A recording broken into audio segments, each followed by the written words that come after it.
దసరాకున్న ప్రాధాన్యత, దసరా పండుగ అనేది మనకు సంతోషాన్ని తీసుకువచ్చే పండుగ. ప్రతి కుటుంబము ఎంత పేదవాడైనా దసరా పండుగను చాలా సంతోషంగా జరుపుకోవడం తెలంగాణ సాంప్రదాయం.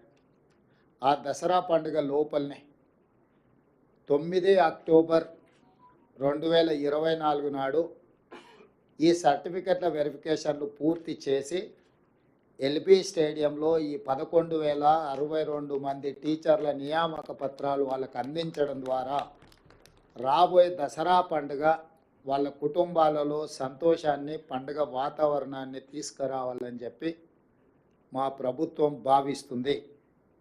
ప్రధానంగా 10 సంవత్సరాలలో గత ప్రభుత్వం ఒకే ఒక టీచర్ నోటిఫికేషన్ ఇచ్చి అందులో వాళ్ళు చేపట్టిన నియామకాలు 7,857 టీచర్ల నియామకం.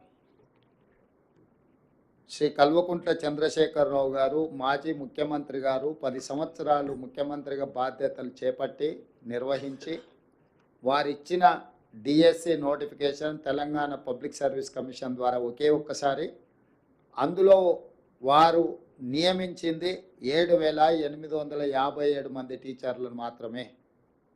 అంటే ఏ కోశాన కూడా విద్యాశాఖను ప్రక్షాళన చేసి పేదలకు, అత్యంత నిరుపేదలకు విద్యను అందుబాటులోకి తీసుకొచ్చి తండాలలో, గూడాలలో, మారుమూల ప్రాంతాలలో, గ్రామీణ ప్రాంతంలో ఉన్న తెలంగాణ పేదలకు విద్యను అందుబాటులోకి తీసుకురావాలన్న ఆలోచన గత ప్రభుత్వానికి లేకపోవడం వల్ల తీవ్రంగా పేదలు నష్టపోయినరు.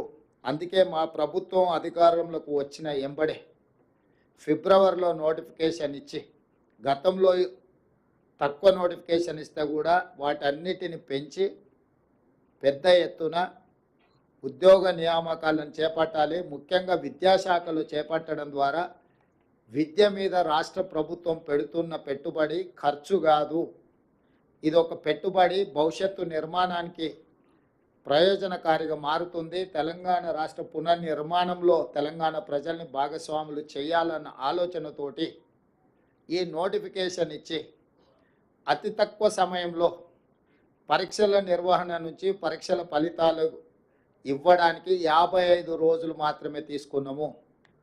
ఈ 55 రోజుల తర్వాత నియామకాలకు ఇంకొక 10 రోజులు తీసుకుంటున్నాము.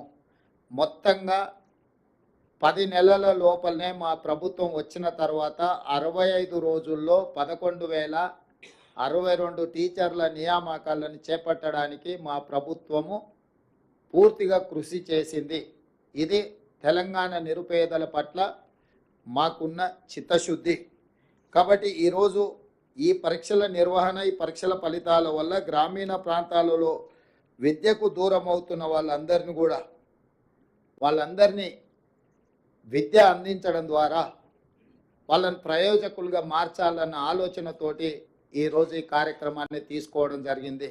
నేను మళ్ళీ ఒకసారి చెప్తున్నాను, ప్రజాపాలన, ఇందిరమ్మ రాజ్యం వచ్చిన తర్వాత టీచర్ల నియామకాలకు అత్యంత ప్రాధాన్యతనిచ్చి 10 నెలలు తిరిగే లోపలనే 11,062 మంది టీచర్లను నియమించడం ద్వారా తెలంగాణ పేద ప్రజలకు విద్యను అందుబాటులోకి తీసుకురావాలన్న మా ఆలోచన, మా కృషి, మా అధికారులు చేసిన నిరంతర శ్రమ ఈ సందర్భంగా మనం గుర్తించి అభినందించాలి. అదేవిధంగా మీకు అందరికీ తెలుసు, తెలంగాణ రాష్ట్ర ప్రభుత్వం ఏర్పడిన మొదటి 90 రోజులు